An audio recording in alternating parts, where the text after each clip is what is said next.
Welcome to the Man of Recaps. This is Wheel of Time, Season 1. Our story begins in the quaint little village of Two Rivers, where we follow a group of 5 young friends. There's Rand, the shepherd, Perrin, the blacksmith, and Matt, the degenerate gambler/thief. Egwene has just come of age and gotten her classic Two Rivers braid, and just a few years older is Nynaeve, the village wisdom, like the medicine woman, and she's hoping to take Egwene as an apprentice because they can do a little bit of magic. But tonight, the Two Rivers gets a visit from a woman, Moraine, who is a real wizard in this world they call an Aes Sedai. They don't call it magic, they call it channeling the One Power, and the Aes Sedai, the official group of sorceresses, are respected and feared. Now this world thinks of time not linearly, but as the Wheel of Time because it's all about cycles and reincarnation. Moraine is following up on a prophecy that a youngster from this village would be a reincarnation of a legendary figure, the Dragon Reborn. Problem is, all 5 of them could fit the prophecy, and it's clear they're all Tavirum, people that are super important to fate. Now tonight's a big festival at the Two Rivers, so the peddler, Padan Fain, comes to town, more on him later, and everyone's having a great time until party crashers arrive. Oh yeah, it's the Trollocs, these like Minotaur monsters. Luckily there's an Aes Sedai here to blast them all with some magic, and Moraine's traveling with her warder, Lan, who's a great warrior there to watch her back. A Trolloc busts into Rand's house, but Rand's dad pulls out his sword from under the bed, and oh, he's no normal shepherd, he's a master swordsman. Perrin grabs an axe, he and his wife are fighting Trollocs together, but he goes into a frenzy and oh, it's her! No, killed his own wife!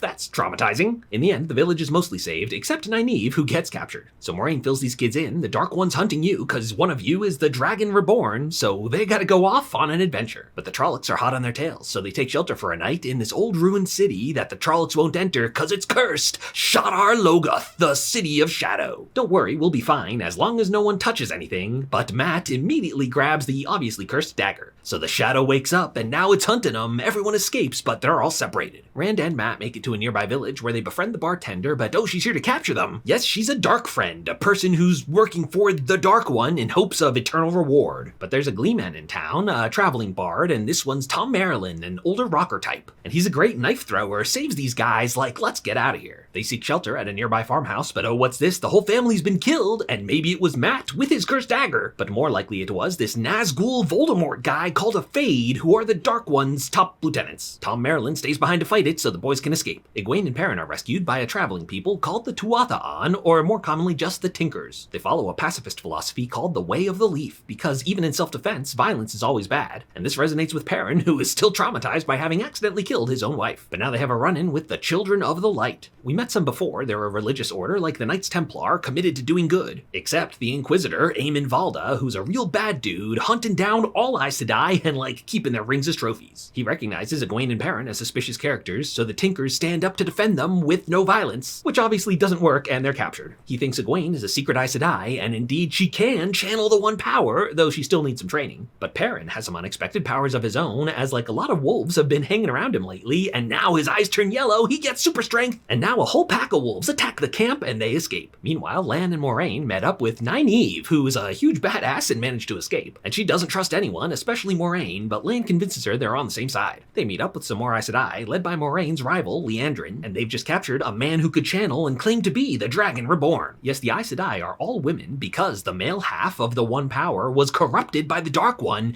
Any man who channels goes insane. And so the Red Aes Sedai hunt down these men and still them, cutting them off from the power permanently, but that leaves them a shell of a human being. And regarding the Dragon Reborn, it's uncertain if they're a hero or a villain. The original dragon broke the world. Official Aes Sedai policy is snuff out any potential dragons, so Moraine's keeping her kids a secret. But this guy, Logain, is a real powerful channeler, breaks free of his cage and kills everyone in the room. But Nynaeve busts in, and she's even stronger, unleashes a huge blast of magic to heal everyone, and the rest of the Aes Sedai are able to still this guy. So our groups all separately make it to Tar Valon, the big city in the area and home to the Aes Sedai's White Tower. And Moraine has to report to the Aes Sedai's leader, the Amyrlin Seat. And it's against the rules that Moraine's not telling anyone what she's up to, so publicly the Amyrlin Seat has to chastise her, but privately Moraine goes to her room, and these two are old friends. In fact, they're lovers. She and Moraine are the only ones that know the secret prophecy that the Aes Sedai aren't supposed to fight the Dragon Reborn, they're supposed to fight with the Dragon Reborn to save the world. But I guess that info wouldn't be accepted, so they have to work behind the scenes, so the Amyrlin Seat pulls out the unbreakable Vow Rod and banishes Moraine from the White Tower. But of course that's exactly what they wanted, so Moraine can continue continue her quest. The Dark One is escaping his prison at the Eye of the World, and so whichever one of you is the dragon has to go there and strengthen the seal. And they can get there real fast by traveling through the magic door, but wait, what's this? Matt is staying behind! Yes, he's been getting progressively more cursed, and finally Moraine was able to get that curse out of him, put it back in the dagger. But he's still not feeling this whole adventure, so he's just gonna stay behind. Now the Ways are an ancient magic pathway built by the Ogier, a race of nature people who live a long time so move real slow. This one, Loyal, is traveling with them to help him navigate, but it's all been corrupted. The Dark One's moving his Trollocs through here. And worse than Trollocs is Machin Shin, the Black Wind, that whispers all your worst fears into your head. But Nynaeve resists it through the power of stubbornness and holds this thing back so they can all escape. They're at the fortress city of Fal Dara in the Borderlands that guard the world from the Blight beyond. Incidentally, this is Lan's hometown. In fact, he's Lan Mandragon, heir to the throne of a kingdom that was lost to the Blight many years ago. Lan is the strong silent type, and Nynaeve's the standoffish type, so these two get it on. By the way, Rand and Egwene are a long-standing couple, but they've been separated this whole time, and now they fight over nothing because Rand's kinda whiny. But he apologizes, and they get back together, they're in love. But now Moraine gives the kids the bad news. At the Dark One's prison, whoever's not the dragon will 100% die. So Moraine visits a bartender here named Min, who can read people's futures in hopes that she can tell which one is the dragon. She says she can't tell, but later, while Rand is doing some late-night archery, he has an epiphany. This whole time, he's been channeling the one power without realizing. So he goes to see Min, who's like, yeah kid, I know you, I saw your birth. There's a race of desert warrior people called the Aiel, who all have pale skin and red hair, like you do in the desert. This Aiel warrior was fighting super pregnant, and oh, the baby's coming right now! She was found by one of the enemy soldiers. Yeah, that's Rand's shepherd dad, Tam al'Thor. His mom died in childbirth, so he took Rand home to raise as his own. So wait, does that mean I'm the dragon? Yeah, I don't know, I probably. So to save his friends, he grabs Moraine, and the two of them go off alone to venture through the Blight. But now that Rand's close, he gets a dream visit from the Dark One himself, who's like, hey man, I'm actually just a normal dude. It's like, hey dragon, good to see you again, but he's pretty disappointed Rand doesn't remember his past life. But we get to see a brief flashback to 3,000 years ago at the end of the last age, when the world was like a super advanced magical utopia. And the dragon was this guy, Lews Therin, who was a male Aes Sedai. Yeah, back then the male part of the power wasn't corrupted. Apparently him sealing the Dark One is what corrupted it and then broke the world.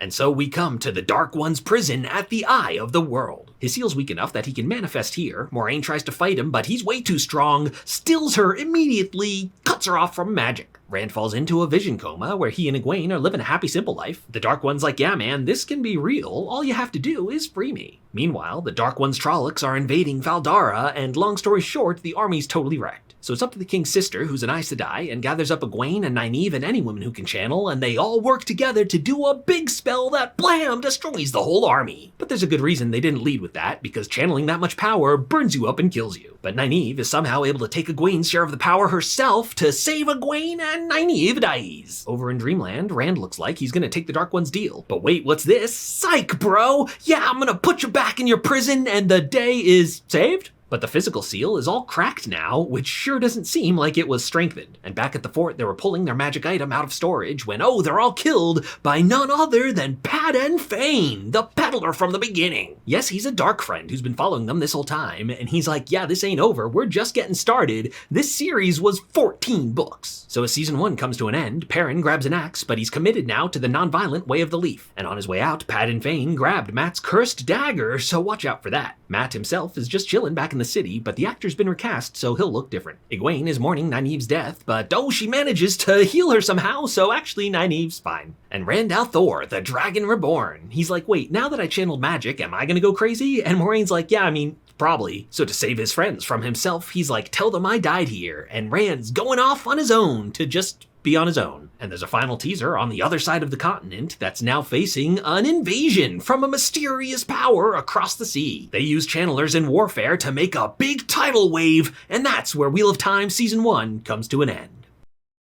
If you liked this recap, hit that subscribe button for more of the best recaps of TV and movies.